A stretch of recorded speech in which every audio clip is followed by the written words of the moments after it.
Welcome. Welcome. One and all. God damn it. I thought the song was over. Welcome one and all back to Game Reviews with the Fruit. I've been having a little, some weird, issues with my throat over the past couple of months now. You guys have probably heard me talk about this before. So I didn't really do review streams for a while, and there was also the old mic that had that weird, knocking issue. So I waited until I got a new microphone, and now I'm still not feeling amazing, frankly. My throat, I still have just, this weird discomfort. Something in me wonders. I've been spending an inordinate amount of time over the past few months laying in bed, with my neck sort of craned so that I'm looking forward while the rest of my body is lying flat, looking at the TV. And I wonder if I'm literally just folding my esophagus by doing that, and that's the issue that's happening. I don't know. But regardless, I feel like I'm up to doing another one of these streams, so I'm going to do another one of these streams. Why isn't the spreadsheet in dark mode? Does Google Docs have dark mode? It might. I don't know. Hold on, let me just... by the way, we got some lovely art here. This is from Sluggin Tub. It did not originally have the text on it. Thank you, Sluggin Tub. Check out this cool item I found in the cyber world. Let me see. Is there, view... edit. Sorry, I know you guys can't see it. I don't know if there is a dark mode on this. Format, maybe? Theme? No, that's not what I'm looking for. Yeah, I don't know if we really have a traditional dark mode type thing here. At least I can't find it. Yeah, I could color in every individual cell, but I don't really feel like doing that.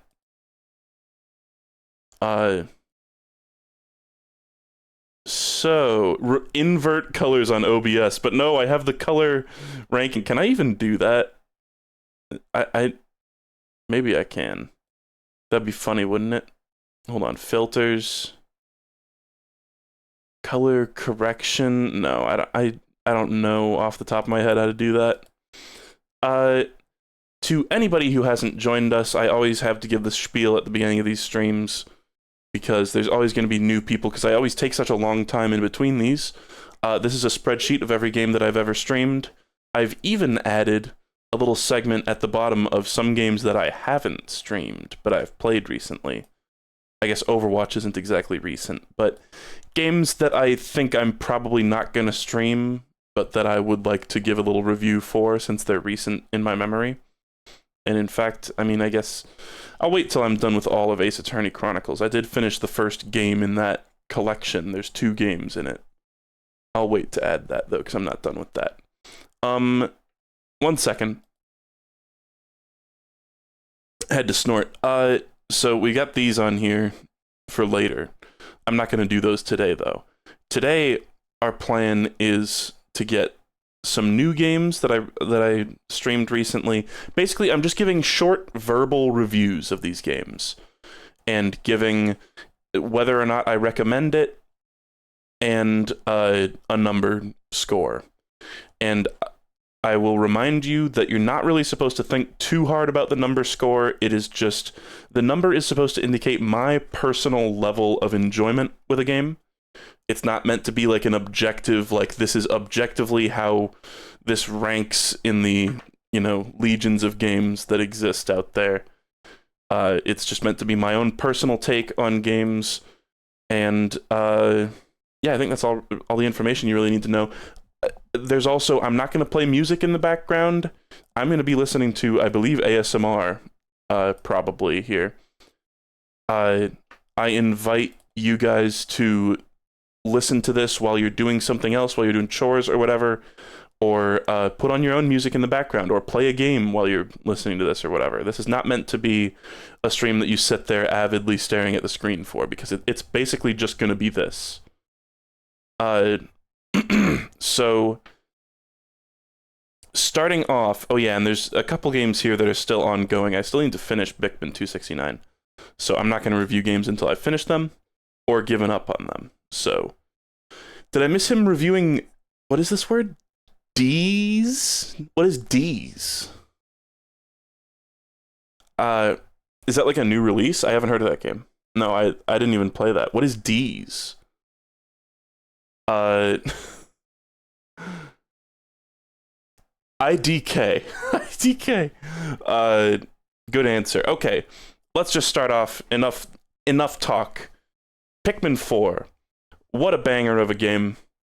I would say that Pikmin 4 exceeds my expectations. I love that basically nobody has actually taken these nuts like bait, or nobody's actually said the punchline. It's just a bunch of people going, I don't know. Pikmin 4 exceeded my expectations. I was basically just expecting another Pikmin 3. In reality, it was another Pikmin 2.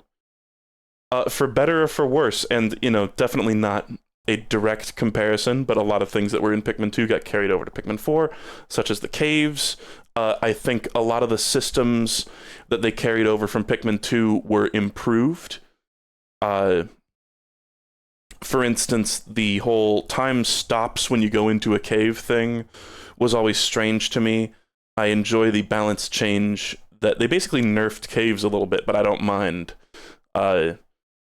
They made it so that caves are, I think, 1/6, like, time runs 1/6 as quickly in caves as it does in the overworld, which means that basically, logically, because of the fact that when you go into a cave, it can't end the day while you're in the cave. That was a good voice crack. There's, reasonably most people are going to be doing like one cave per day. And I like that more than in Pikmin 2, where sometimes it would be like you go into a level and you do like 4 caves in one day because it just freezes time outright. That just always felt a little weird and kind of sloggy. I really enjoyed Oatchi. When I first saw Oatchi in the trailers, I kind of thought it was just going to be like, oh, here's a silly little thing, you have a dog companion, it's not going to be that impactful. But no, Oatchi is like the central component of the game. In general, a love of dogs is baked into this game, hard-coded.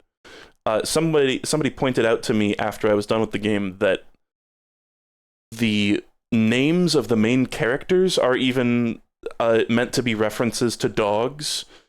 I forget, the ship is called like I don't even remember. Oh, it's on the tip of my tongue. But one of the characters is called like Russ, like Jack Russell Terrier or something like that. And they all have like slight dog reference names. There's that puzzle that you put together that's the cover of Nintendogs. There's that treasure that you get that's a picture of 2 dogs. Clearly, an enthusiasm for dogs was present here. Does anybody remember? Oh, the SS Beagle. And there's Shepherd, stuff like that. Anyway, I don't know why I'm talking about dogs so much. The dog is incredible. In a way, I kind of hope that whatever future, because I think Nintendo has straight up said, yeah, we're making Pikmin 5, like right after Pikmin 4 did really, really well. Which, good on them. I would appreciate another Pikmin game, although we don't need another one, but it's nice to hear that we're getting another one, probably. I kind of don't want to see Oatchi return in a future game as much as I liked Oatchi, because, or at least if Oatchi does return, I hope they sort of design the game around the dog a little bit better, because it felt like Oatchi kind of trivialized certain things in this game. The Oatchi bash, and one of my major complaints about this game in general is just that it felt a little too hand-holdy and like babified, and to a certain degree, I don't mind certain Nintendo baby features. Like, I just don't care. and I'm not trying to like insult anybody who used like the rewind feature or anything, or was constantly using ultra spicy sprays, which the game just utterly showers you with. That's something that I wish they would like fix, is that there's way too many ultra spicy sprays. They should be a thing that is found and used sparingly, not something that most players will have like 20 extra of or 40 extra of at the end of the game. But I did like, I want to reiterate that I did like using Ochi, and there was a lot of, I kind of like the asymmetrical nature. Like, they basically took the splitting captains of Pikmin 2 and made it so that there's sort of a lopsided design where one of them is, like, incredibly capable and the other one isn't really, but you can carry the other one around on your back. And just simply the feature of being able to group all your Pikmin together in one dense little dot, I feel like is so powerful. And especially because most of the time, if you get hit by a devastating attack when all your Pikmin are on Ochi, it doesn't actually like fully wipe your crew, although there are exceptions. And I think, there's some aspects of this game that were less babified than Pikmin 3, for instance. Pikmin 3, I think, was the most baby game version of Pikmin. There were so many systems in place in Pikmin 3 to make it so that... hold on. To make it so that you can't have, like, a devastating crew wipe, and I kind of feel like the devastating crew wipe is, like, in a weird way, this is like generational trauma for Pikmin players. It feels like an essential part of the Pikmin experience is like experiencing losses. And there's so many things, like Pikmin 3 had this whole system where even if the like Quaggled Meyerklops stomps his gigantic foot directly onto your entire Pikmin crew, it'll kill like at a maximum like 5 or something like that. Pikmin 4 made it so that you can get ganked and you can lose a fuck ton of Pikmin in various situations, and I like that because that means there's stakes. And I've always felt like the Pikmin series in general is sort of in a weird way, and Nintendo typically does not put sort of deep themes into their games, but in a certain way, I think Pikmin 4 and all the Pikmin games are kind of meant to get you to come more to terms with the ruthlessness of life and of nature and of death, and to accept that sometimes in life you will have losses, and so I can't help but feel that a lot of the time when they're like, oh, we're going to put the system in where you can, in Pikmin 3, for instance, you can go back to any previous day you want and undo all your mistakes. And, in Pikmin 4, you can rewind by specific amounts of time. So you can, if you have a devastating crew wipe, you can just rewind by like 3 minutes and just completely undo it and not even really waste any time. Not waste time, but not be penalized. But I really like the sort of bleak aspect of Pikmin, and I feel like 3 and 4 kind of toned down on that, which is fine. And hey, Pikmin 1, I think some people could argue that Pikmin 1 is like too far in the bleak direction, where like the games have just been getting from 1 until 3, they basically were just getting easier and easier over time, and then 4 it got slightly more difficult again. But I don't know. So I have complicated feelings about the difficulty of this game. Again, I don't mind accessibility, but at a certain point, it kind of almost felt like if you want a serious challenge or a compelling challenge, at least from this game, that you need to put artificial restrictions on yourself and be like, okay, I'm not going to use the bomb items, I'm not going to use the heal items, I'm not going to use the 50 ultra spicy sprays that I'm being showered with the entire time. I don't know. 2 is, 1 and 2 are both pretty difficult at times. It's just that Pikmin 1, I think specifically, is a little more brutal. Like in the sense that, when your Pikmin get lit on fire, for instance, you can't just whistle them and make them not be on fire anymore. I don't know. Anyway, Pikmin 4, very fun experience, very polished. I love what they've done with the caves. Uh, the caves feel a lot more structured, and a lot more of them are like, here is a fucking like combat situation, unique combat situation, or a puzzle or something that you need to work out. And it's not just because a lot of the Pikmin 2 caves, as cool as they were, a lot of them felt kind of samey and like just sort of busy work, I guess.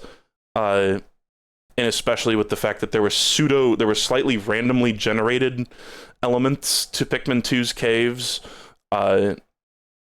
It just made a lot of them feel kind of homogenous, whereas Pikmin 4, it was like nice. A lot of the caves have unique theming and unique puzzles and stuff that was very fun. The one thing that I think was a step back from the caves in Pikmin 2 is that Pikmin 4, being a much longer game than all the other Pikmin games, they didn't really give us a lot of unique new boss encounters. Like Pikmin 2, part of the thrill of doing a cave, especially for the first time, is that there is going to be a cool, weird boss at the end that's going to be an exciting encounter, because it's unlike anything else you fought in the game.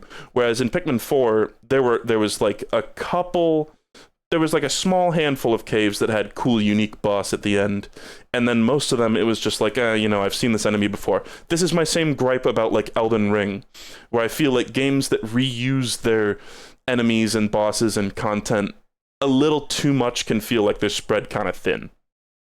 Did I really give Pikmin 3 Deluxe an 8? I really gave that an 8. I feel like in retrospect I would give it way more. Or at least an 8.5. Like, Jesus. But, can I just change that? Can I just change that to an 8.5 right away? Just right now? Something about that doesn't sit well with me. Because Pikmin 3 is great. Anyway. Pikmin 4... Yeah, it's another 8.5 moment. Classic 8.5 moment. That's where a lot of, like, high-quality Nintendo games sit, because they are functional and fun, but they don't go above and beyond. They don't have that wow factor, I guess. In a lot of ways, Pikmin 4 feels like a greatest hits of Pikmin, because they took a lot of things from the previous games and brought them back. There's some returning enemies and bosses from Pikmin 1 and Pikmin 3 and Pikmin 2. Sometimes in ways that feel kind of lazy, such as the water... I hate to be a hater here, but the Water Wraith Cave, when I'm thinking back on it, it really was just basically a copy and paste job. Like, they just... How did a link just get displayed there? Weird. There's like some surviving metadata from when those cells... Because I copy-pasted this over from the spreadsheet that has links. That's funny.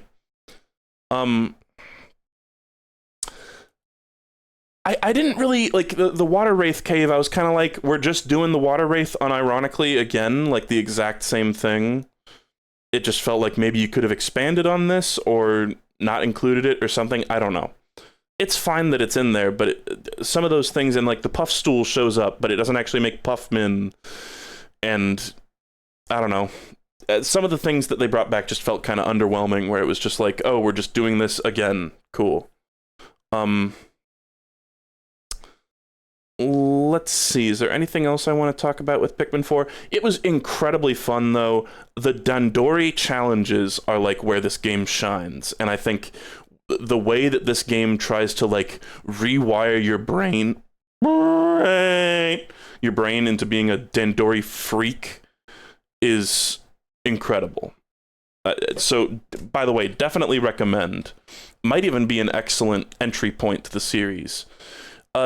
There's a couple little finicky things here and there. Like, I didn't really care for the fact that in Dandori battles, there's this one really weird button mapping where there's like these special items that you can use, but it's the same button as the button to get on Ochi, and that just straight up feels poorly designed. That's like one tiny little thing. The lock-on system felt a little weird. The fact that you can use gyro controls to reach further than you normally can also felt weird, but it's like you can have a buff basically to your gameplay, but you also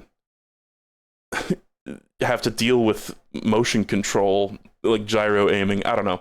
Couple tiny little, pissant complaints here and there, but ultimately it is an incredibly polished experience. Love playing through the caves, love collecting all the stuff in the levels. This game has a lot of cute little details like the other ones, but like I said, it's almost like a greatest hits type of thing, where if you played the other three, don't expect an insane amount of original new content. Like, even on most of the treasures are things from previous games, or a lot of the treasures at least. Piclopedia makes a return, the treasure catalog makes a return. Those were both really well implemented. Again, it's got that polish, it's got that swag. Why did I say swag? I didn't really care for the fact that before every day starts, you're walking around in that little area, and you're talking to all the little guys, and they all give you those little missions, and that part of the game just felt so boring to me, and like, why do I gotta go around talking to all these guys that really are not usually gonna say anything of substance? And all the missions, like, if the missions were like things you have to go intentionally do, it might have been a little more engaging, but all the missions were just like, grow 300 Pikmin and stuff, and it's like, so play the game then. You're basically rewarding me for continuing to play the game. I don't know. That part just was slightly annoying to me. And also, the nighttime missions felt strange. Something about the fact that you can't do a daytime mission and then a nighttime mission straight away to just take up one single day. I hated that. I hated that in order to do a nighttime mission, you have to give up an entire day.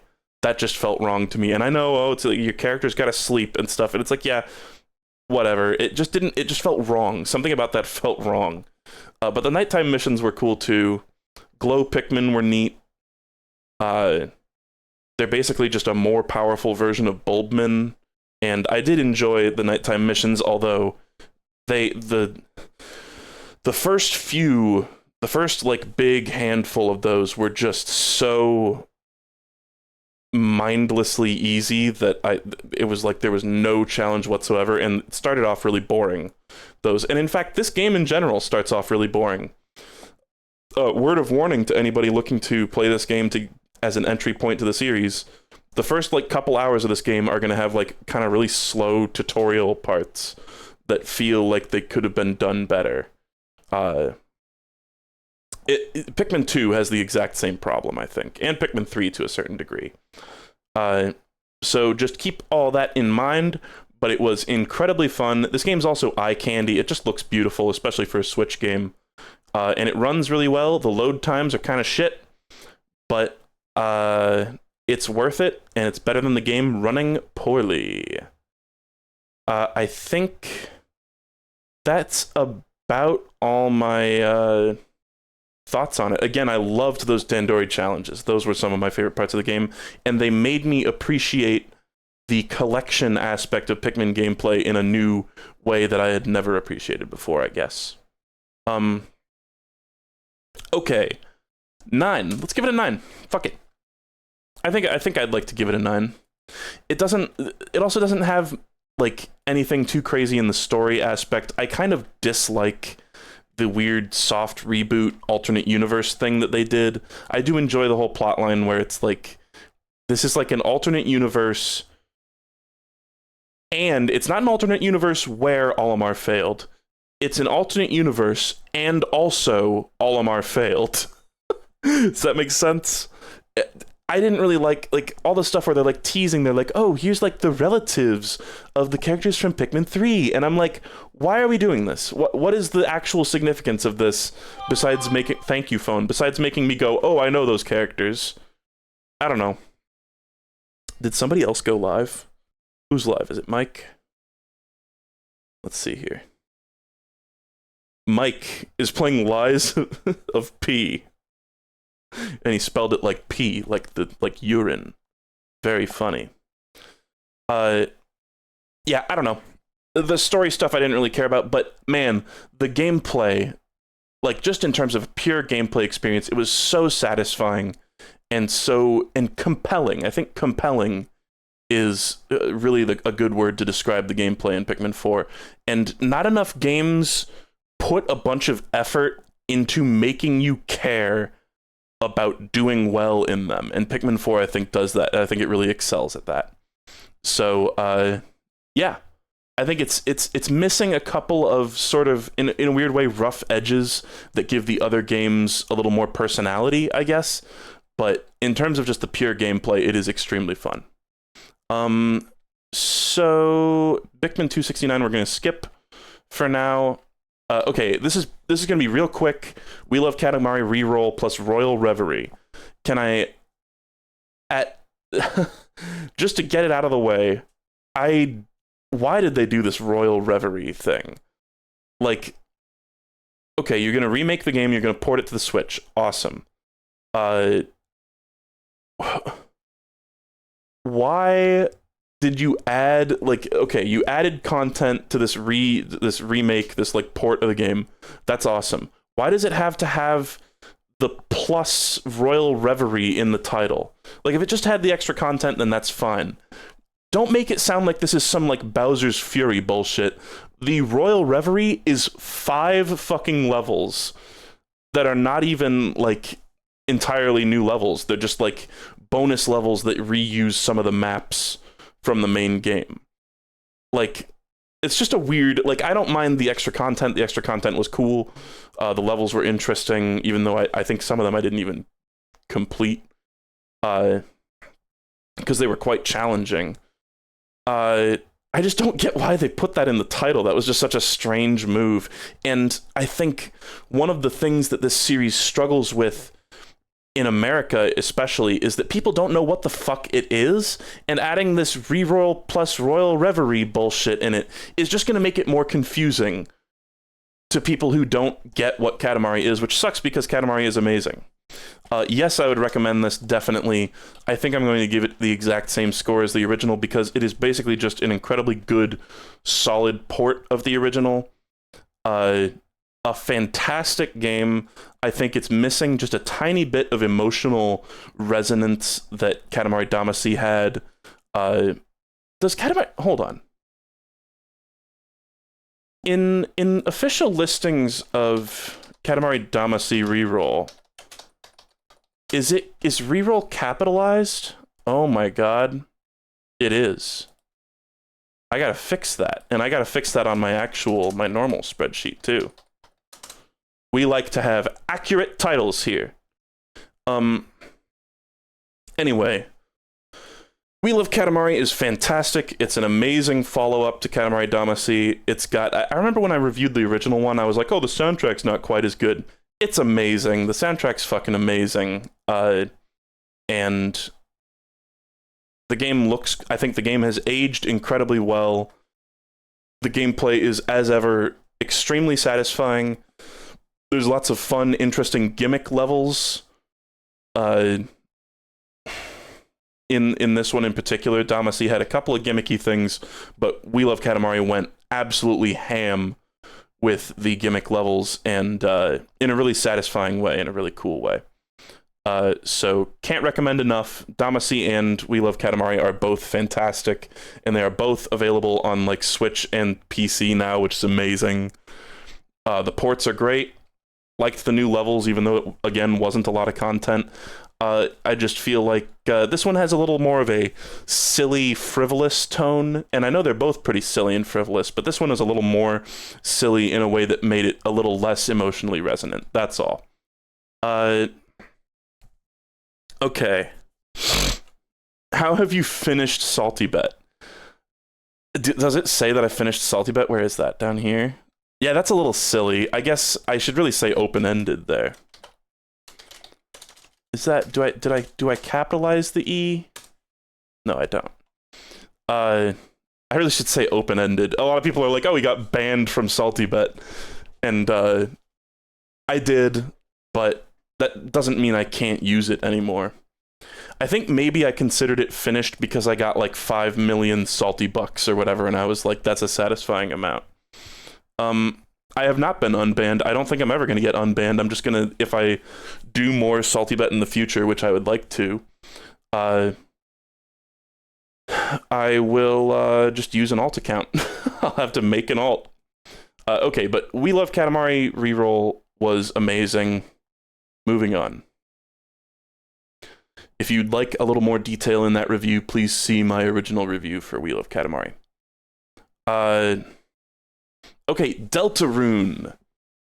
Of course, this is going to be just a review of the first couple of... Why was he banned? This always gets asked. I was quite rude about... So basically, the creator of Salty Bet made this like side game called Waifu Wars, and in Waifu Wars, you basically play. It looks like ass. Honestly, the game looks like ass. It's like a 3D bullet hell type thing. I think. I've never played it, but in that game, you can like do these like bounties, and when you complete like one bounty, then you get like 1 million salty bucks, which is actually like, you know, to some people that in Salty Bet that's peanuts, but that's quite a lot. And it's basically like it basically allows people who play Waifu Wars to just bet really aggressively with their money, and whenever they run out, whenever they like, you know, go bankrupt in Salty Bet, everyone else has to start with like $400 when they bust out. But then these guys can just be like, oh, I'll just play a round of Waifu Wars and get $1 million again. And so I was basically just shit talking that aggressively, and the guy who created it directly saw me and banned me.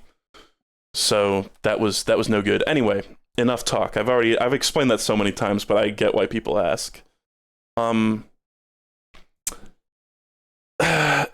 Anyway, Deltarune. This will be a review of just the first couple of chapters, but I find it hard to believe that any future chapters of Deltarune that may or may not release will change my opinion that significantly.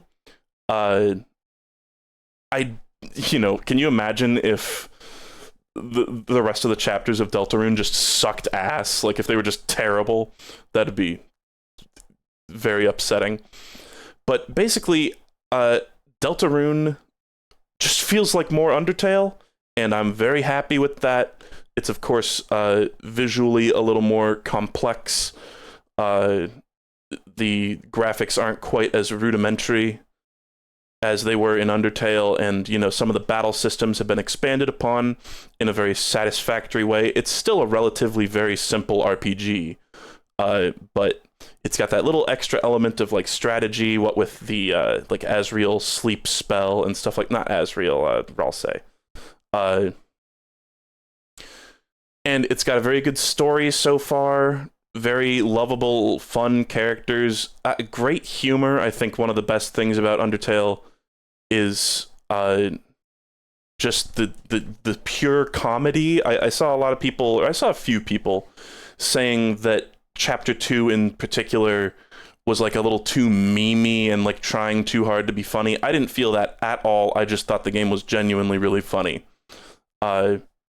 Great sense of humor, lots of nice, fun little, like, sort of meta jokes that don't feel obnoxious. A lot of times, like, meta-type humor can feel obnoxious, and here it didn't. I'm just going to jump the gun and say I give this the exact same score as Undertale. I think I haven't yet... Like, Undertale, talk about an emotionally resonant story, and especially, like, doing, like, the true neutral ending and stuff like that in Undertale. Deltarune... For all its slight improvements over Undertale in technical aspects, it hasn't yet really been revealed what the emotional core of the story is. Like, clearly it's still toying with similar themes to Undertale, and of course, it's got this weird, kind of like Pikmin 4 in a way, alternate universe type of thing going on where... there's a lot of familiar faces from Undertale, even though it seems like this is not a direct sequel. It seems like the characters from Undertale don't seem to remember the events of Undertale if they are the actual same characters, or, you know, it's just I don't know if it's like just reused character designs. I find that hard to believe. It must be significant in some way. If it turns out to not be significant in any way, that it's all the same characters or a lot of the same characters, then I don't know why they did that. But it's all speculation. I can't judge one way or the other. We just gotta let him cook, basically. One thing that I've heard people say, and I don't know how direct this is. I don't know how like straight from the horse's mouth this is. I heard people say that Toby Fox said that Undertale was almost like a prototype for Deltarune in a weird way. I don't know how true that is, where it's like Undertale was like him getting used to game dev, and then Deltarune was like the game that he was actually planning on making the whole time, or something like that. Which I don't know. I don't really know what to make of that. But I do know that I enjoyed the shit out of Deltarune. Fantastic music. I would say like the 2 chapters of Deltarune that we have so far are like by themselves already about as long as the entirety of the original Undertale. Which is just mind-boggling. I've heard that the future chapters will not be quite as long and detailed as chapters 1 and 2, which I believe, because holy shit. But there's a lot of content there, a lot of fun, cute little things, a lot of stuff to sort of get your head scratching, get you thinking about, what the fuck is going on in the plot of this game. I don't know, it's just great. A lot of the same stuff that I loved about Undertale, I love about this game, obviously. Anyway, I think that's about all I have to say about it. Again, this is another one where a lot of what I said about Undertale just applies to Deltarune as well. I really like the Snowgrave route, too. I guess slight spoilers here. If you don't want to hear about the Snowgrave route, then plug your ears until you see me scroll off of this. But here's my take on the Snowgrave route, and we'll see if this route continues into further chapters. We don't really know. It's not outright confirmed. It's heavily hinted at that the Snowgrave route has like permanent effects on like the real world of the game. But we don't actually know yet. Maybe he was just sleeping. But the route kind of feels like, so in Undertale there was the genocide route, which was like, everybody knows about the genocide route. It's like, oh, you feel like a monster when you're playing it. It's meant to be like this sort of demoralizing experience of you sort of ruining the world of this game by like exterminating everything. And then in a weird way, the Snowgrave route felt like, and this is pure speculation, but it kind of felt like Toby Fox is like trying to give you the feeling that he got trying to coerce people into doing the genocide route. If that makes sense at all. Where it's like you in the game are like gaslighting and abusing this poor girl to basically do a similar thing to the Undertale genocide route. You're taking this incredibly pure and kind and sweet character and like corrupting them, and it feels so dirty and fucked up and wrong, and it's a very compelling sequence. That's for sure. It's definitely a unique emotion that I've never felt in any other game. Anyway, I think I am done with Deltarune for now, and maybe I'll revisit it when future chapters come out. But again, I doubt that my score will change. Probably, if it's going to change, it's going to go up to a 10, probably. But we'll see. Okay. Spoiler avoiders, welcome back. Oh my god, and a huge... Go all the way down. My goal, by the way, by the end of this stream, how long have we been going? 41 minutes, and I've reviewed like 3 games. They were pretty significant games. I'm not going to have nearly as much to say about Telltale Texas Hold'em as I did about Pikmin 4. My goal is to fill in all these gaps in the list, and also maybe to do Metal Slug and Chex Quest. That's the goal. Celeste Strawberry Jam is listed separate to Celeste here. I don't know where it is, but it is. Celeste. Oh, that's Celeste Classic and Celeste X. I could just search it. I don't know why I'm looking for this off of the request of one person who didn't even request it. There we go. 9.5, 8.5. Celeste a 9.5. That's really more of a 9. See, even when I look back at these numbers, sometimes I'm like, oh, I want to like revise this. Maybe at the end of this whole thing, I'll just like, at the end of this whole series, when I finally like, or at least when I get caught up to the amount of games that I've played, I would love to sort by rating and just look, and it would be kind of like, you know, they're all a big gradient of best to worst games, and then maybe I can adjust some of the numbers in there too. I actually recently, just in the past week or so, replayed Celeste and 100%ed a new save file. And when I say 100%ed, I mean all the hearts, like all the crystal hearts, A, B, and C sides, and all the strawberries and the moonberry and shit. What a fun game. What a fucking fun game. Okay. Review the review streams. Okay. Bits and Bops demo. This is a spiritual successor to Rhythm Heaven, independently developed.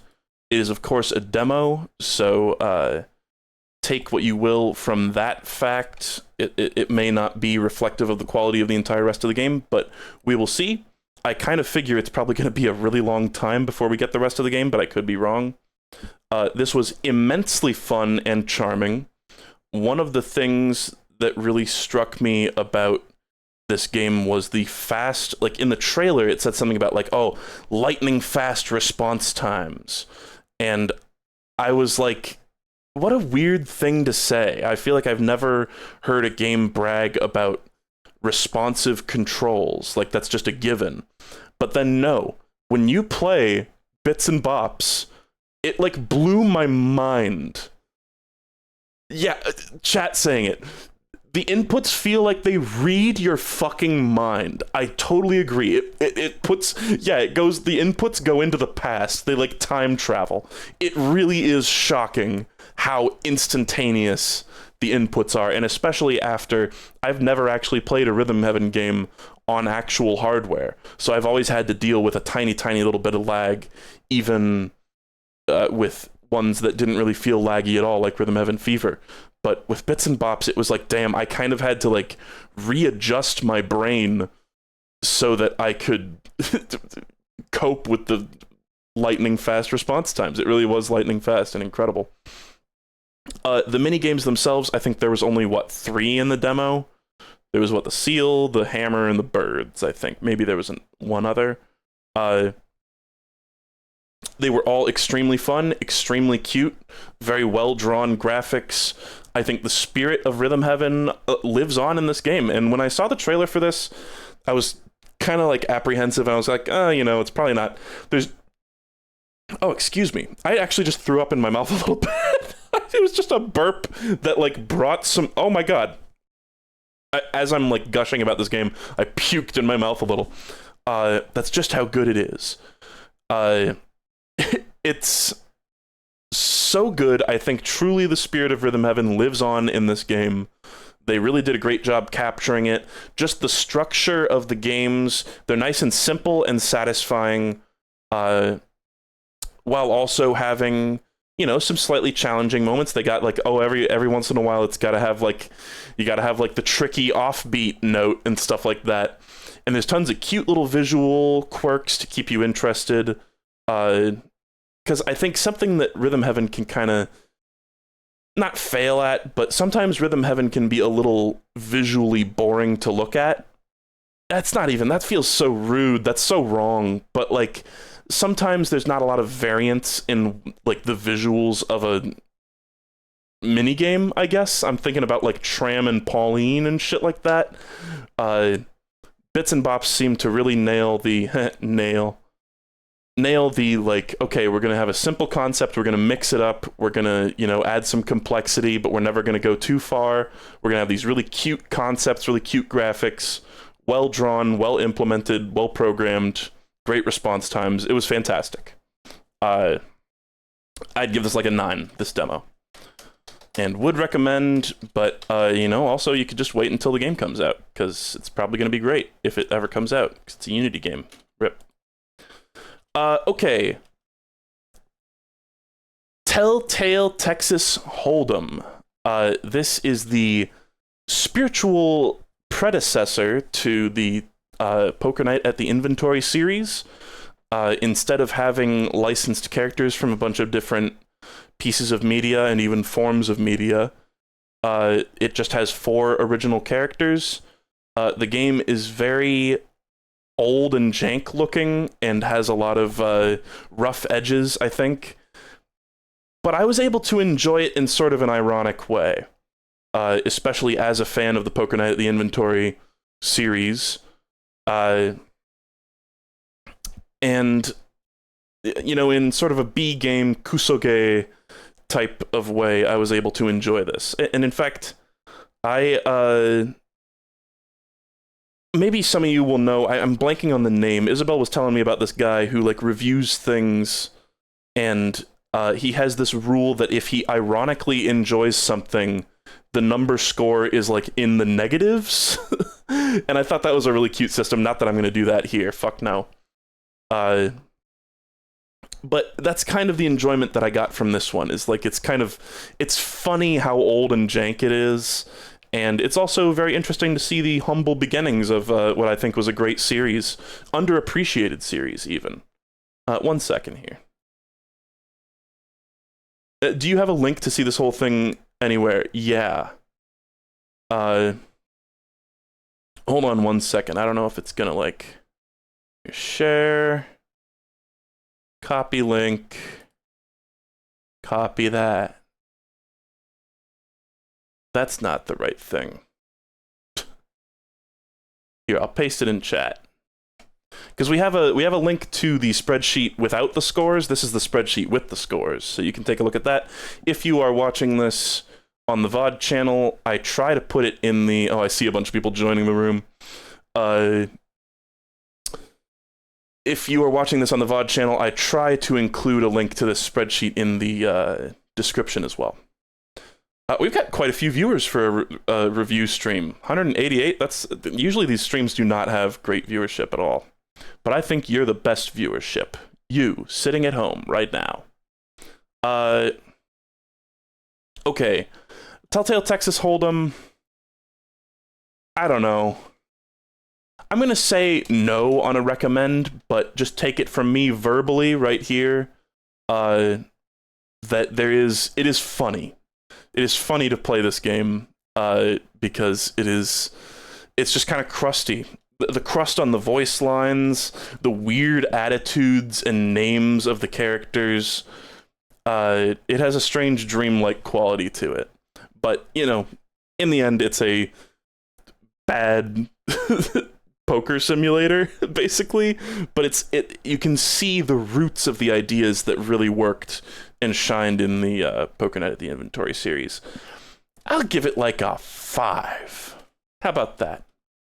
And yes, it does have Boris Krinkle. Somebody earlier said it's an instant 10 because Boris Krinkle. Okay, Orbo's Odyssey.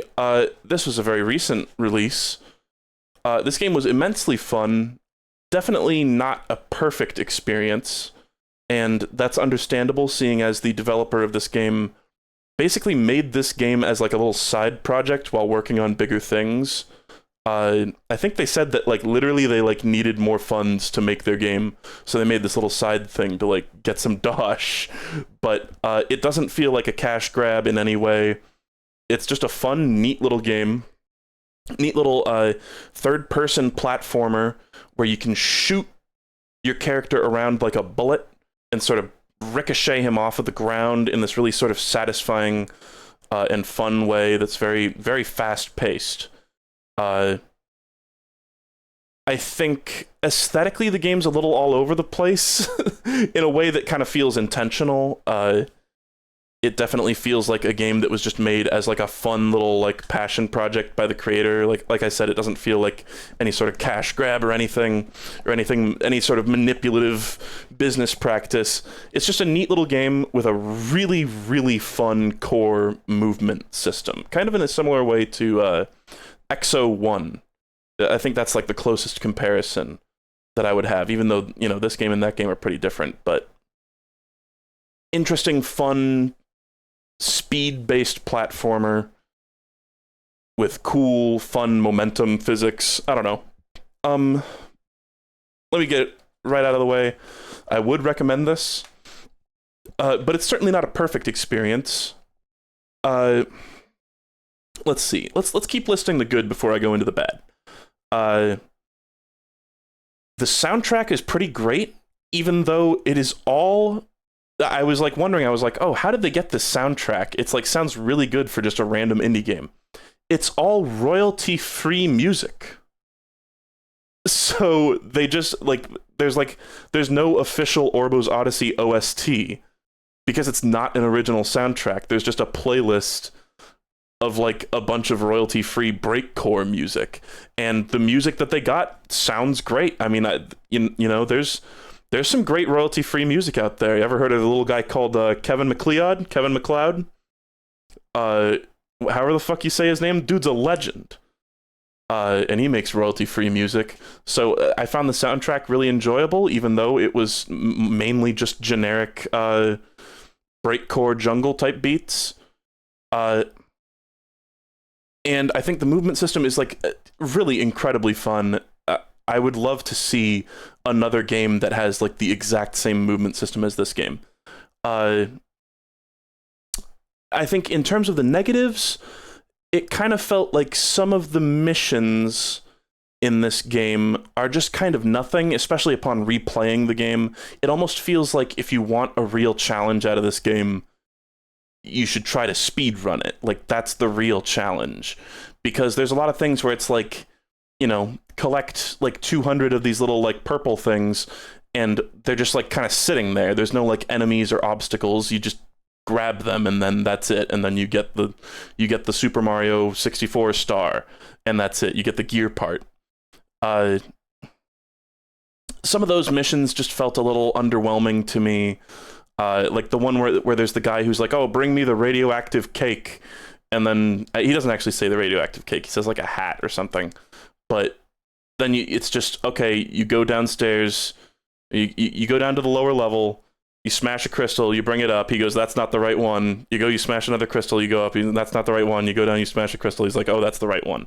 And it's like, there's no challenge to that. There's no like depth to that. Just some of the missions kind of felt like they were nothing. And then there's, you know, the time trial missions are amazing and incredibly fun. There's like 2 different levels. Like, it's pretty easy to complete the time trial missions on your first try without dying, unless you like touch an obstacle.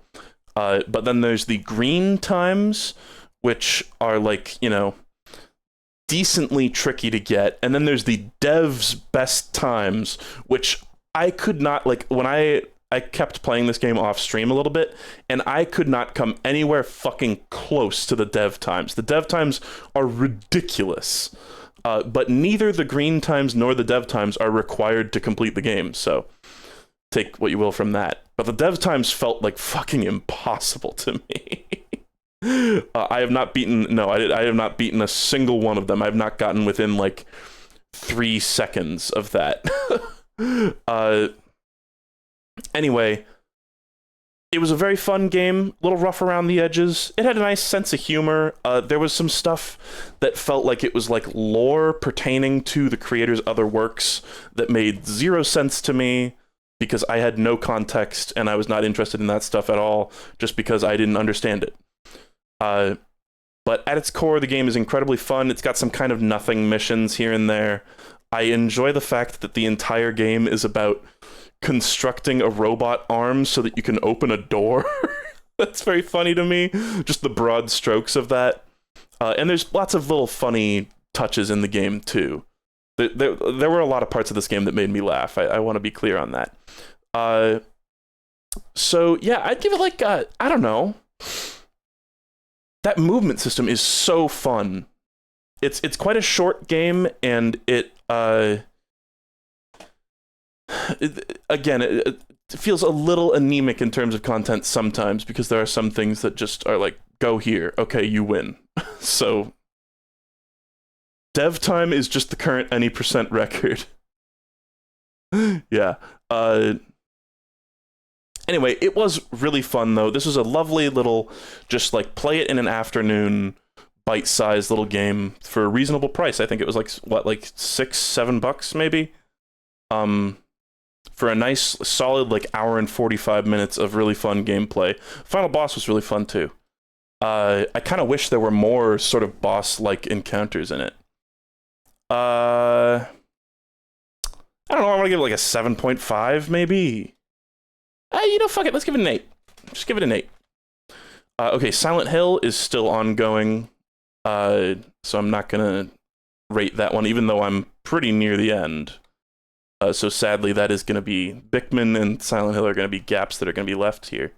Okay, last time I did this, I reviewed a bunch of bullet hells, and I skipped over some ones that my memory was a little fuzzy on. And then I went back and watched some of the old VODs recently, just like parts of them, just sort of skimmed through them, just to refresh my memory on these games. So ESP-RA-D is a cave shooter that is incredibly fun. I think it was one of my favorites that I played. It's got this sort of, instead of being generic ships, it's like psychics. It's like you're a psychic. It's kind of, I would say like maybe Mob Psycho would be a close approximation to the style of this game. Not in animation, but just in like theming and like what the characters are and stuff. You're a flying psychic shooting beams of energy. It was incredibly fun. Very fun, fast-paced music. The bullet patterns are beautiful. The enemy types are relatively creative. The graphics look great. It's got this really interesting feature where the first level of every run, I think it's dependent, it's either random or it's dependent on the character that you're playing. 1 second, please. It's either dependent on the character that you're playing or dependent on just luck. But something I really love about this game, and that I wish so many more bullet hells would do, is the first level changes when you play the game multiple times. So it's just a completely different level, again, depending on character or just luck. And I think that's such a great feature. I think so many more bullet hells should do that, because one of the worst things in bullet hells is when you lose and get a game over, and then you have to, or just when you're replaying the game in general, and that first level is always so fucking boring once you've got the hang of the controls and shit. So it's really nice that this has that way to like jazz up further playthroughs with a little bit of variety. This game also has a really fun system where you can like put up a force field around you. You have like a meter, and like when the meter is full, you can put up a force field around you, and any incoming bullets you absorb and then return as a giant like beam of fire. And that is a really satisfying mechanic. And it's a great way to like sort of turn the tables on your opponents when they're hitting you with a particularly devastating attack, and you just soak it all up and spit it back at them, and it just feels great. Pure dopamine. I'd give this one maybe like an 8. It was great. It was a lot of fun. Not much to say about it that I haven't said about other cave shooters. Pro Gear, I think I would also recommend. Pro Gear is a side-on scrolling shooter, horizontally scrolling shooter, which is kind of rare in bullet hells. It's got this really nice steampunk sort of Ghibli movie kind of style to it that I really, really like. It's a little on the easy side, I think, if memory serves, but there's nothing wrong with that. That's better than fucking Donpachi, which is just like frustratingly difficult. I'd much rather it be a little on the easy side than too much on the hard side. Really nice aesthetic. It's I don't know. It's not got anything exceptional. It's just solid, and it looks good. It plays good. And I think it has, as bullet hells go, it's actually got a pretty in-depth emotionally resonant. There's that phrase again, story, that I enjoyed an amount, which typically the stories in Bullet Hells, a lot of the time, I could not give less of a shit. This one actually made me give a bit of a shit, which was cool. I would compare this game closest to Eco Fighters, I believe is what it was called, which was another arcade shooter. Maybe I scrolled past it. Eco Fighters, is that what it was called? Another like side-on bullet hell that was just really fun. Okay, whatever. I probably scrolled past it. Anyway, maybe it's actually down by the bullet hell section. Although that one, it wasn't really so much a bullet hell as it was just like a Gradius type of thing. Anyway, Pro Gear, really fun. Really fun, really cool. Give it like 8. Yeah. I think like, yeah, sure. Okay, Ketsui Kizuna Jigoku Tachi. This game was entirely in Japanese, so I don't know much about the plot. This one also had a plot, had a pretty lengthy ending cutscene. This was a game that I think is fairly generic looking. It's just ships and tanks and planes and stuff in a way that, you know, is a little disappointing to me. My favorite bullet hells are the ones that have wacky theming, like Guanje and Pro Gear and Mushihime-sama and shit like that. The more generic they are, the less I like care about them, honestly. But this one was very fun. The bullet patterns were cool. The music was great, I think, in this one in particular. So I'll give it a tentative yes, because it is functional and fun and has nice music, and it looks fine, but it's just a bit on the generic side. I'll give it like a 7. And then Esp Galuda, this is a sequel to ESP Radi. There is actually also an Esp Galuda 2 that I would like to play at some point, but I just haven't got around to. This one was very fun, but I found it to be basically it's basically extremely similar to Esp Radi, or ESP Radi, in basically every way, except they like... I never once, while playing this game, felt like I actually understood what they did to the bullet absorption feature. Because it has like a version of the bullet absorption from ESP Radi, where you like soak up the attacks and then shoot them back. But it's got this weird like second state that you can go into that like slows down the bullets and turns them all purple. And I never once understood what was going on there. And the game, I felt like, didn't do a good job of telling me, like, or having any sort of tutorial or anything that could possibly tell me how the fuck this weird mechanic worked, and it just felt esoteric and strange. But in the end, it's just more ESP Ready, cool music, very fun gameplay, extremely cool, beautiful bullet patterns. I'll probably just give this the exact same score, give it an 8. Even though the like bomb mechanic or whatever was a little confusing, it's still worth playing. And then Mars Matrix Hyper Solid Shooting. This is another one that's kind of generic. This is a wide... Whoa. So many voice cracks. I swear I'm dying. It is a wider screen, yet still vertically scrolling shooter. It's, again, a little bit generic. This is just an in-space bullet hell shooter. It's actually got a similar mechanic to ESP Ready and Esp Galuda, where you soak up enemy attacks. This time you return them in the form of a bomb instead of a beam, which it was still fun. Again, it was a little generic, and I don't find the bomb mechanic quite as satisfying as the huge laser beam in ESP Ready. And it doesn't really have great theming compared to other better bullet hells. I'll give it like a 7. Trying not to think too hard about these, because a lot of the bullet hells just kind of blend together, and it's like they have... So many of them have the same elements, just in different strengths and weaknesses to individual elements. I don't know. Okay. We got 3 more bullet hells, and then I swear we're done with those for a good long while. I guess there'll just be occasionally... I'll just be reviewing more Toho games, and like Esp Galuda 2, probably.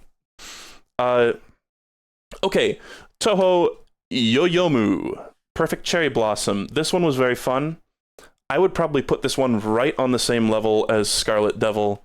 It was very enjoyable. I liked the Cherry Blossom mechanic, where you pick up the little cherry blossoms. In retrospect, I don't even really remember exactly how it worked, but I remember enjoying it. The bullet patterns are cool as ever.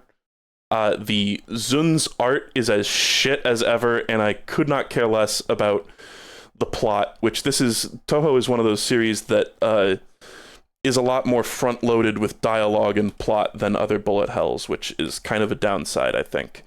But yes, would recommend. The one thing is, there was one run that got like ruined by like jank in this game. That was unsatisfying, and a lot of these older Windows Toho games do have that jank aspect to them, so just keep that in mind. Imperishable Night, I think, is my favorite Toho so far. It was actually really fun. I really enjoyed the, open quotes, reverse FNAF mechanic that it had.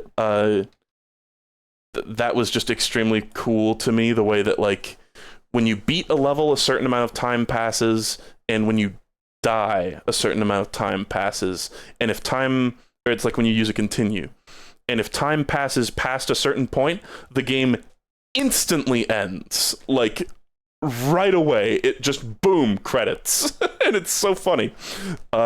It's like unintentionally hilarious, but also genuinely a cool mechanic. Very unique. I like that a lot of these Toho shooters have unique mechanics to them and are not just basically the same thing over and over again with different bullet patterns. I gotta take a drinky.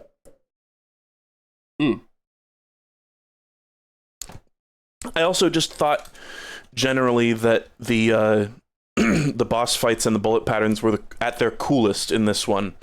There were just some really memorable ones that I really, really enjoyed. Okay, then Toho Kaizuka. Don't know how to pronounce that. That's 3 fucking vowels in a row. Kaizuka. I don't know. Phantasmagoria Flower View. This one was also really fun. It's in a slightly different format than the other Tohos. It's the same as Toho 3, Phantasmagoria of Dim Dream. Where it's a similar structure to Tetris Attack or Puyo Puyo, where you're fighting an AI or user-controlled opponent. Indirectly, you're both playing your own bullet hells, but you can like send attacks over to the other side. Very cool. I think I would also give this one an 8.5. Definitely very different from your typical Toho bullet hell experience, but it was very fun. And I guess I should note that this was the Japanese version of the game. So I can't speak. Somebody was like, oh, he like played the Japanese version on the game with the best writing. And like, frankly, I find it hard to believe that the writing would be so good as to like make me suddenly interested in what Toho characters have to say. But I guess take what you will from that. Yeah, it's just really fun, sort of unique, and I got the same enjoyment out of it that I got from Phantasmagoria of Dim Dream. Cool game. And it had like cooler mechanics, you know, it can do more with the premise than this one could on its limited hardware. Okay, boom, that's all the bullet hells for now, which is very satisfying, and the only gaps that are here are just Silent Hill and Pikmin 269. Which is very nice. That's very satisfying. And that's really, like, even if I don't get through all the Metal Slug and Chex quests, which I think I will, probably. I'm satisfied already. Okay. Let's talk Metal Slug. Metal Slug is, I'm just going to say this straight away, if you love Cuphead, the gameplay of Cuphead, huge recommend to Metal Slug. The entire series, basically. Incredibly fun, genuinely some of the best arcade games ever made. If you want to like dip into old retro arcade shooters, I would say there is no better trilogy of games to start with than Metal Slug 1, 2, and 3. The first, I'm just going to kind of generally talk about the series, and then I'll go through and individually rank each one. Because basically they're all good. They're just different levels of good. The first game is a little less cool than the ones that followed it, just because it's kind of that like Sonic the Hedgehog 1 syndrome, where they didn't quite have the formula worked out as well as they did in later games, and it doesn't have quite the same level of like spectacle that the other ones do. But every single one of these games has utterly beautiful pixel art and especially animations. Like, holy shit. And it's got this beautiful kind of, I was talking about Ghibli with Pro Gear earlier, beautiful sort of Ghibli-esque animation style, sort of adapted over to pixel art. They're very goofy and cartoony, while also having a sense of like cool, awesome action. Just simply firing the weapons in this game, in this series, is incredibly satisfying. The games are very, very difficult. If you are a like 1cc completionist, where you need to, with old arcade games, you don't consider them beaten until you've got through the whole thing without getting hit. These games, I think, are going to be a fucking nightmare for you. Maybe they're easier than I think they are, but I remember basically every single one of these games having at least a couple of segments. Hold on. My ear under my headphones itched. At least a couple of segments that feel like just complete bullshit. Like total and utter horse shit at times. They're definitely quarter munchers. So if you find yourself in front of an actual arcade machine with these, where you have to put in a quarter for every continue, keep that in mind. I would recommend emulating them or playing them on PC. Oh, hiccup. Good. Hope that goes away. And I have spilled water down my front. Cool. Anyway. I'm just like thinking here about the series. Is there anything else that I want to say? Stunning pixel art, really genuinely some of the best in the arcade era. Very, very fun gameplay. You know, the fact that they throw so much at you is, and I've never even played in the harder difficulty modes that I think some of the games, if not all of them, have. The amount of stuff that they throw at you, you can feel like a total fucking badass if you successfully dodge things for basically any amount of time. It just feels great. And these games have co-op, too. They have two-player co-op, which is nice. 1 second. Okay. So let's go. Basically, I'm just going to recommend all of these at varying levels. Oh, yeah, and so the series goes 1, 2, 3, 4, 5, 6, X and XX. So X is a remaster / port or something of 2 that has like some extra content in it. Personally, I did not notice any of the new content in Metal Slug X over 2. I played both of them. I'm sure there is new stuff. You know, a lot of these games have cool alternate paths. That's another thing. When replaying an arcade game, it's cool to have alternate paths to go through with like secret stuff. You can go fight the like Yetis and shit in Metal Slug, I think 2, maybe 3. So it's like an enhanced port that's supposed to cut down a little bit on the amount of lag in the game too. A lot of these games kind of suffer from being a little laggy at times, and that's just in the, you know, there's lag that's really frustrating where it's like stuttery, and then there's lag that's a lot less frustrating where it's just kind of, it slows down a little bit. And in a way, in a game like this, slowdown can actually be like useful. It can be an asset. So yeah, and then so Metal Slug 1 is a little bit basic, but it introduces a lot of things. You know, it sets up the rest of the series. It deserves respect for that, and it is fun in its own right. Then 2 and 3 are like the height of the series, in my opinion. And oh, by the way, XX, I forgot to mention.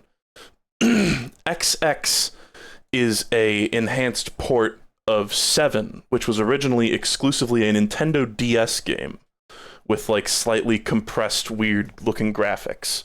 So XX, don't play 7, just play XX. I haven't actually played 7, so maybe it's fine, but just from what I've seen of it, from what I can tell, it seems like XX is just the objectively better version of it. Okay. 2 and 3 are incredible. Like, what a fucking ride these are. They've got a lot of cool, sort of gimmicky stuff in them. In particular, 3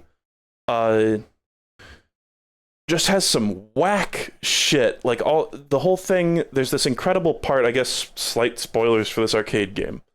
There's one part where one of the playable characters, depending on who you're playing, gets abducted and cloned, and you have to fight clones of your abducted teammate, and you have to, like, fly into space, teaming up with the guys that you've been fighting the whole series to go rescue your teammate. And that's that's like such a nice, simple, compelling, cool, interesting storyline to put in a relatively simple action-based arcade game. I just love that shit so much. So let's just start giving these numbers. Fuck it. I'll give Metal Slug like a 7.5, I think. And then Metal Slug 2, 8.5.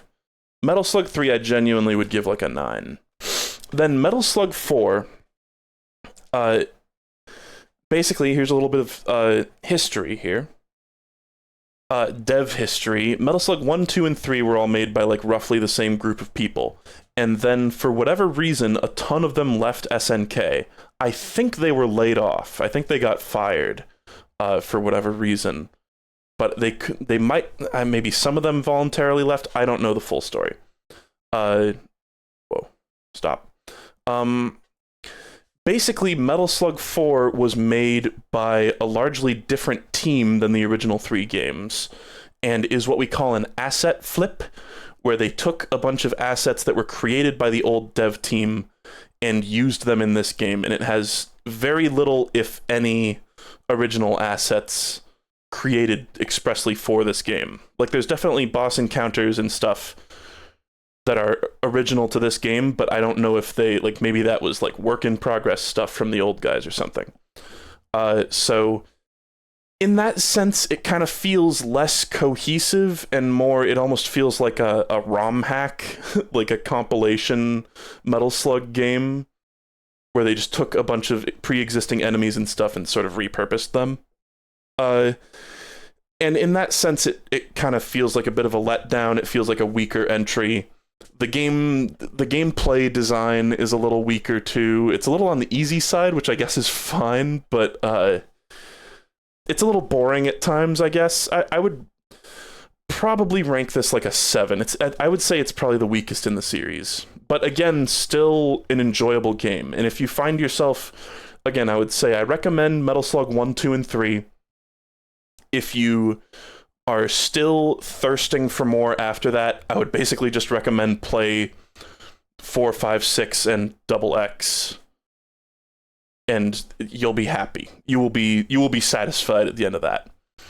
Then Metal Slug 5 and 6 and 7, which is here, of course, listed as XX. 1 second. The snorts have been off the charts lately. 1 second. I need to drink more water while I'm doing these, because I've got like that dry, phlegmy throat right now, so the snorts do nothing. 5, 6, and 7 are all like, let's just go instantly give Metal Slug X the same score as I gave 2, because I basically think of it as the same game, even though it is technically enhanced. There was still lag in Metal Slug X, by the way. There were still parts where there was slowdown, so it felt like, why did they even do this? But whatever. 5, 6, and 7 are like great, acceptable follow-ups, even though none of them really reach the same heights as Metal Slug 2 and 3. I just think those are the apex of the series, and then it kind of, I don't want to say it peters off, but it plateaus at a certain point. So, I don't know. I think just give all three of these an 8. I think that's perfectly acceptable. That's reasonable. They're very fun. They have cool, creative boss encounters. This series every once in a while delves into like spooky shit, which I think is really cool. And of course, I failed to mention through this entire time the iconic vehicle segments in Metal Slug. There's the titular Metal Slug, which is like a tank type of thing, but there's also so many wacky gadgets and gizmos and vehicles that you can climb into. And they're usually extremely fun. And I like that there is a lot of variance in the gameplay, where there's like, oh, here's like an underwater segment where you're swimming around. Here's a part where you're flying through the air in a jetpack. You know, here's a part where you're in a spaceship destroying asteroids that are falling at you. Just great fun and very creative, beautifully animated. Good music too. The music's nothing special. It's kind of this like military, a lot of times the very military drum cadence kind of style of music, but appealing. Very fun and cool. I love this whole series. I think it's actually wicked underrated, even though it's an amount of rated. People acknowledge this series, but maybe not enough. Okay, Chex Quest. These games are basically just Doom WADs. They are levels.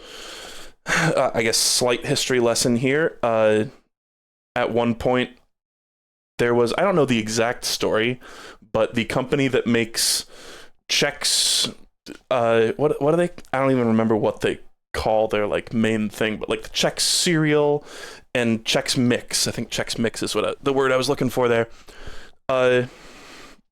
They bought the engine. They like licensed the engine for Doom, the original Doom from id Software, and had some guys make Doom levels that were based on like entire campaigns that were based on Chex cereal in this like weird fictionalized world where there's these enemies called the Fleamoids, and you have to Zorch them. You're playing as like a giant Chex piece with a gun, basically. And it's like a goofy space adventure where you're destroying these like green snot monsters, but you're not really destroying them. You're sending them back to their home world. It's very funny the way that they... And this is one of the things that's kind of enjoyable about this game, is looking at how they took Doom, the engine for Doom, which is of course famously a very violent game, and they turned it very sort of family friendly and like kid friendly. So instead of characters having these like gory death animations where they like their chests like burst open and stuff, it's instead an animation of them like going through a portal to their home world, and instead of leaving a corpse, they just disappear completely. It's very funny. I think, this series definitely has a level of ironic enjoyment to it, but they are also genuinely pretty enjoyable Doom WADs. At least I haven't played a lot of Doom WADs, but they felt fine. One thing worth noting about these games is that Chex Quest 1 and 2 came out back in the day, and then Chex Quest 3 came out like 10 years later or something. And the guy that made Chex Quest 3, somehow they still had the license, I guess. He also spruced up and sort of redid, or at least altered Chex Quest 1 and 2 to be a little more up-to-date, a little better, I guess. So this is a review of the extra polished, spruced up editions of Chex Quest 1 and 2. Just take that with a grain of salt, or, take that for what it is. It's hard to say if I recommend these or not, but I certainly had a fine time playing them as a Doom nerd, I guess. At the level of Doom nerd that I am, I guess I'll say recommend. And it's basically all just one big, long game. Like, playing all three of these games takes like 2 or 3 hours, I think. So let's give them an actual ranking, though. a lot of the enjoyment to get from these is that it is funny. It is a funny concept. You know, the chainsaw is replaced with like a motorized spoon, for instance, and your main pistol is replaced with like a TV remote. It's very funny. Let's see here. I'm really struggling to think what number I should give this. Let's give this like a 7. Let's give all 3 of them a 7. And it's also interesting just to see. 1 second here. Yeah, it's simply Doom, and Doom is fun. It's also fun to see how they like did some silly things with the Doom engine. There's a lot of like, for one thing, there's a lot of sort of cool, unique graphics in this. Like, I mean, there's no remnants of the original sprites from Doom, obviously. And there's a bunch of cool little segments. Like, there's like this fruit garden area with a bunch of like unique tree graphics. I know that sounds very boring, but it's just cool to see in a rudimentary ass game like Doom. And like the museum area, the theaters that have like weird references to like Battleship Potemkin and shit like that. That all is quite enjoyable to look at and just sort of goof and gaff at. Okay. I think that's all I have to say about Chex Quest. I don't know. Oh, good music. Chex Quest 2 has a song in particular. I think it's the museum theme in Chex Quest 2. Oh my god. Banger. Absolute banger. So yeah, take that as you will. Let's move on to last 2 games for today, I believe. Heretic and Hexen, which are also in, I don't know if it's exactly the Doom engine, but if it's different, then it's just like a lightly modified or maybe heavily modified version of the Doom engine that's capable of slightly more things.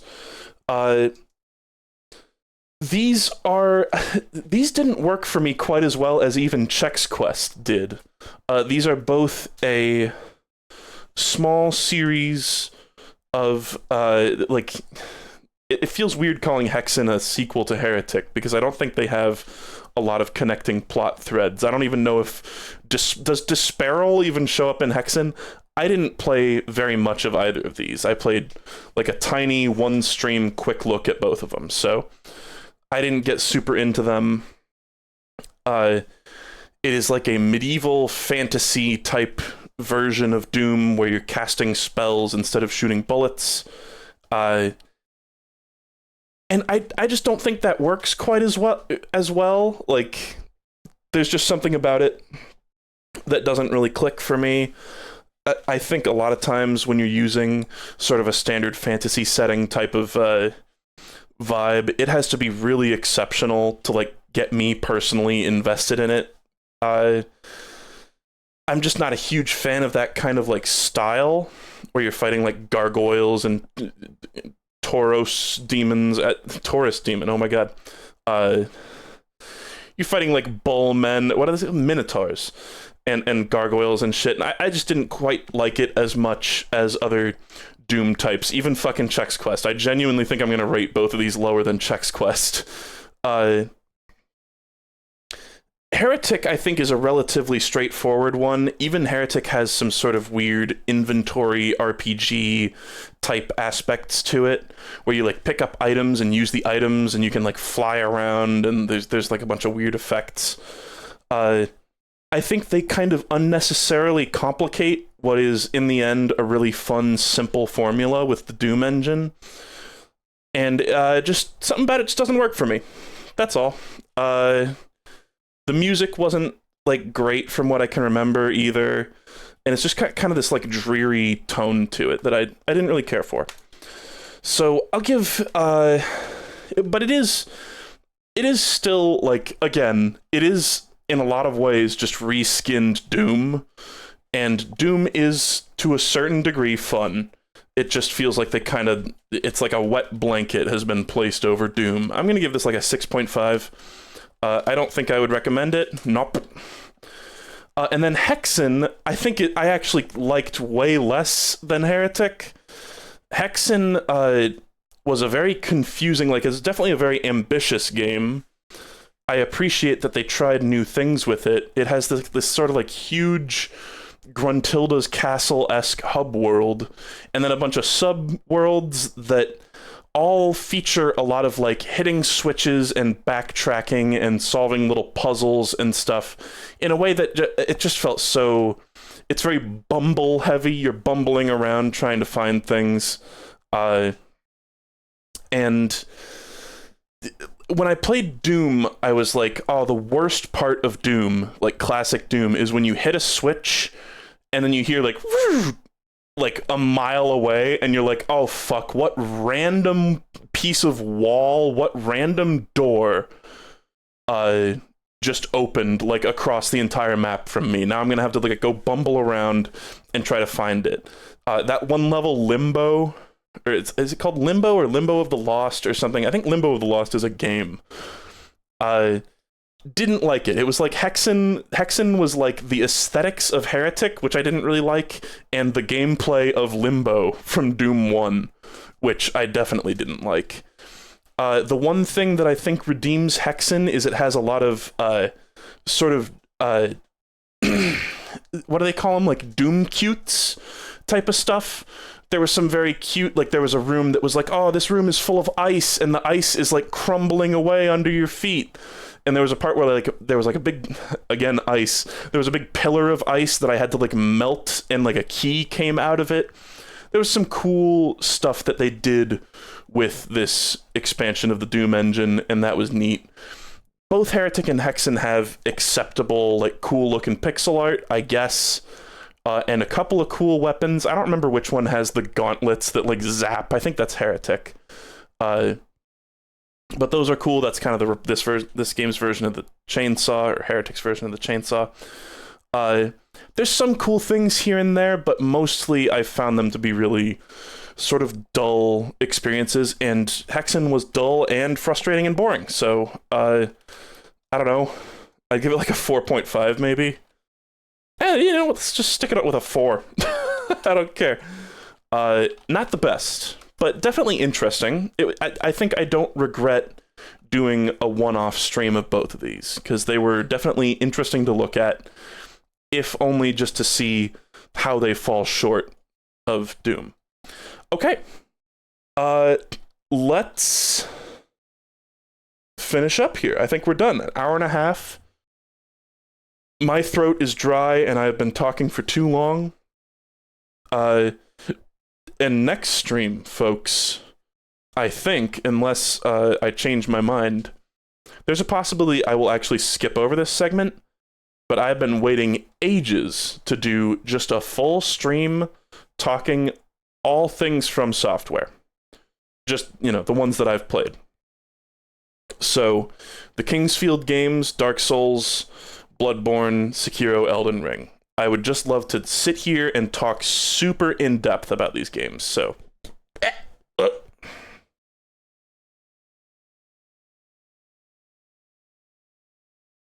Sorry, my brain, my throat does this awful thing, and this is not the cancer, this has always happened.